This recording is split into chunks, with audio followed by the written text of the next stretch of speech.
नमस्कार दोस्तों, ये video editorial compilation for mains का पार्ट है। आप प्लेलिस्ट में जाके एडिटोरियल की वीडियोस पेपर वाइज और टॉपिक वाइज देख सकते हो। और अगर आप दिसंबर 2019 के बाद की वीडियोस को देखना चाहते हो तो वीडियो के नीचे मौजूद ज्वाइन बटन की सहायता से आप मेंबरशिप को ज्वाइन कर सकते हो। चलिए डिस्कशन स्टार्ट करते हैं।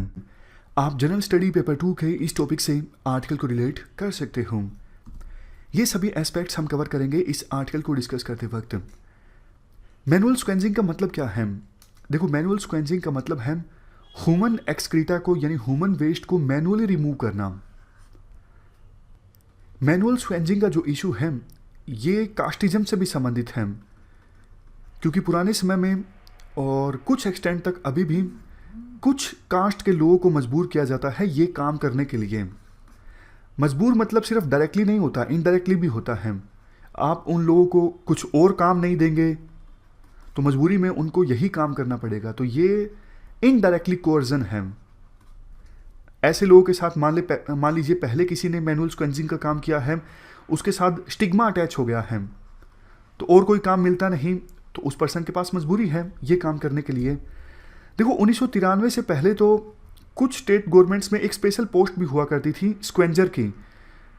उसका काम हुआ करता था ह्यूमन एक्सक्रीटा को मैनुअली कैरी करना, लेकिन सिविल सोसाइटीज़ ने विरोध करना स्टार्ट किया कि ये कैसी इनह्यूमन प्रैक्टिस है, आप ऐसा क्यों कर रहे हो।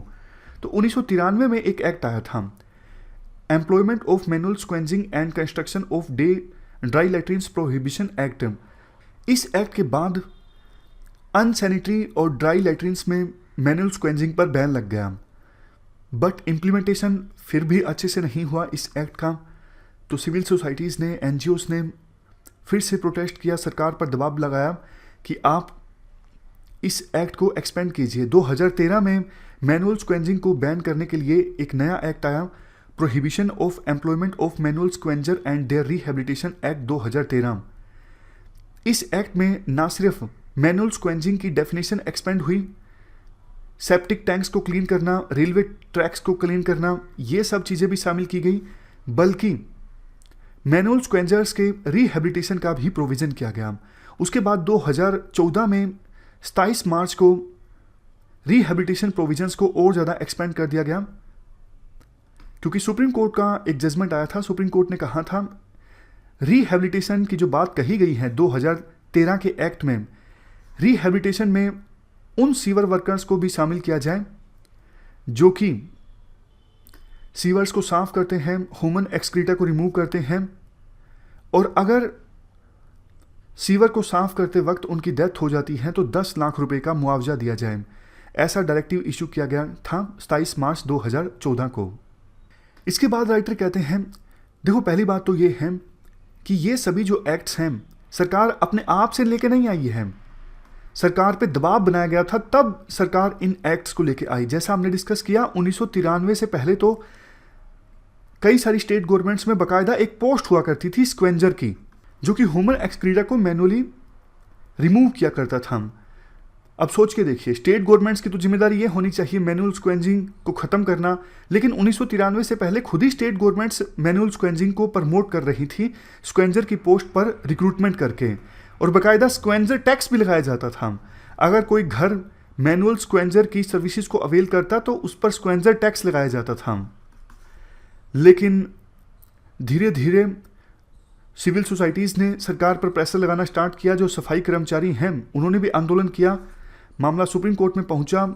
सुप्रीम कोर्ट की डायरेक्शंस के बाद ये एक्ट्स आए 1993 का, और बाद के जो एक्ट्स आए वो भी विभिन्न ऑर्गेनाइजेशंस और कोर्ट के एक्टिविज्म के बाद आए। बट देखो, दिक्कत ये है इतने सारे एक्ट्स के बावजूद जो प्रॉब्लम है मैनुअल स्क्वेंजिंग की अभी भी पूरी तरह से ख़त्म नहीं हुई है। इसके काफ़ी सारे रीजंस भी हैं। सबसे पहला तो रीज़न ये है, सरकार डिनाई कर देती है कि मैनुअल स्क्वेंजिंग की जो प्रॉब्लम है पूरी तरह से ख़त्म हो चुकी है। जब तक देखो आप प्रॉब्लम को आइडेंटिफाई ही नहीं करोगे तो कैसे एड्रेस करोगे ना। दूसरा, लैक ऑफ वाटरबोर्न लैट्रिन्स।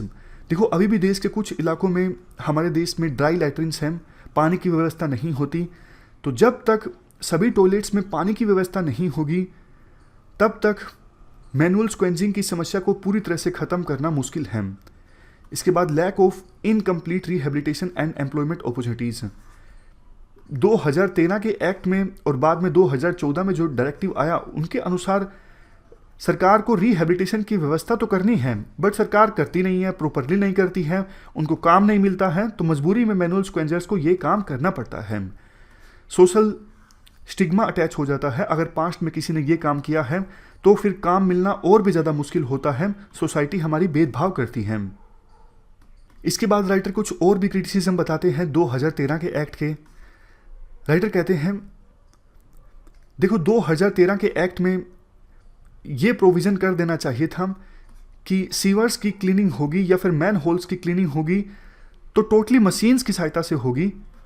कोई भी ह्यूमन बीइंग अंदर जाके सीवर को साफ नहीं करेगा। सरकार का ये प्लान भी था, बट इस प्रोविज़न को सरकार ने 2013 के एक्ट में शामिल नहीं किया।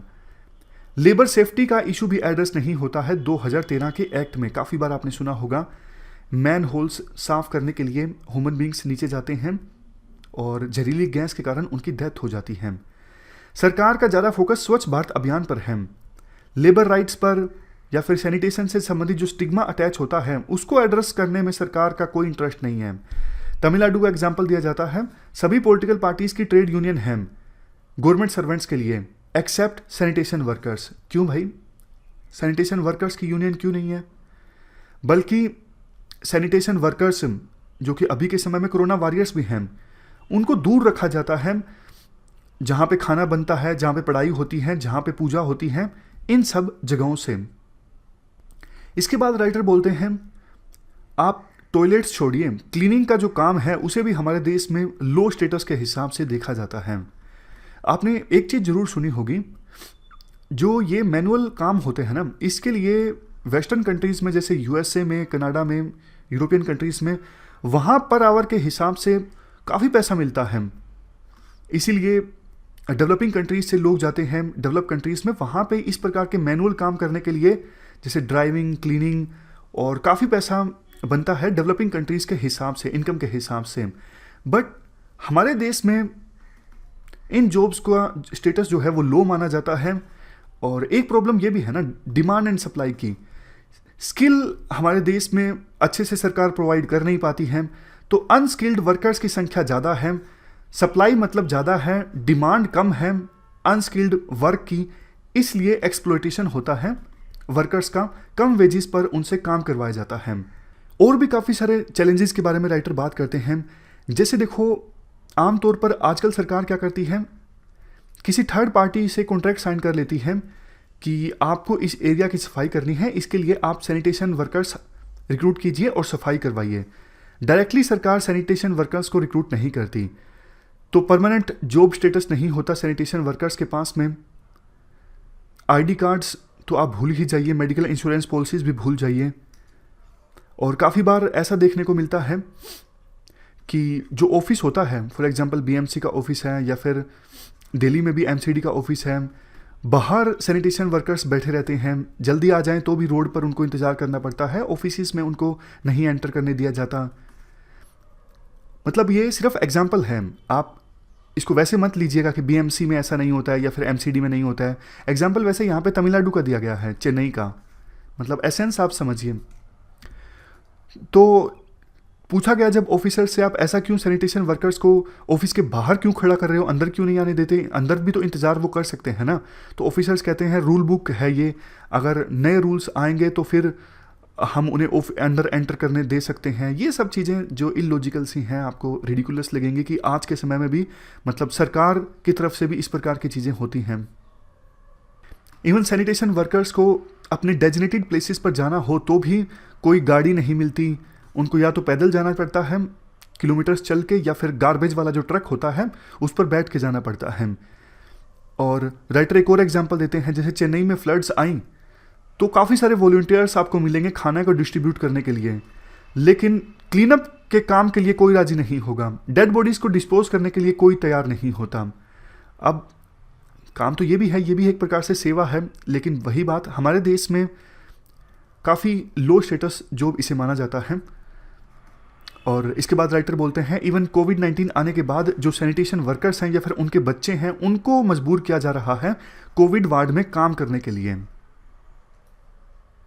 कंक्लूजन में राइटर बोलते हैं, देखो ट्रेड यूनियन नहीं है स्वीपर्स के लिए, जैसे सभी गवर्नमेंट सर्वेंट्स के लिए कोई ना कोई ट्रेड यूनियन होती है। फॉर एग्जांपल जूनियर इंजीनियर है तो जूनियर इंजीनियर्स की एक अलग से ट्रेड यूनियन होगी।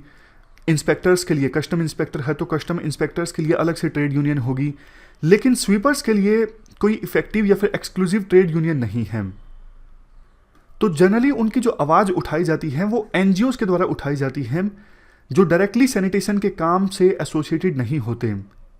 और हमारे देश में तो सैनिटेशन का जो काम है वो कास्ट रिडन भी है। कुछ स्पेसिफिक कास्ट के लोगों को मजबूर किया जाता है ये काम करने के लिए। तो अर्जेंट नीड है, अर्जेंट आवश्यकता है कि लेबर से कास्ट को डिसएसोसिएट किया जाए। मतलब ऐसा नहीं कि सिर्फ इस कास्ट का कोई पर्सन है तो वही सैनिटेशन का काम करेगा, बाकी कास्ट के जो लोग हैं वो सैनिटेशन का काम नहीं कर सकते, ऐसा कुछ नहीं होना चाहिए। तो ये हमने पूरा आर्टिकल डिस्कस किया मैनुअल स्क्वेंजिंग से संबंधित। इस डिस्कशन में फिलहाल इतना ही है। Thank you very much for discussion.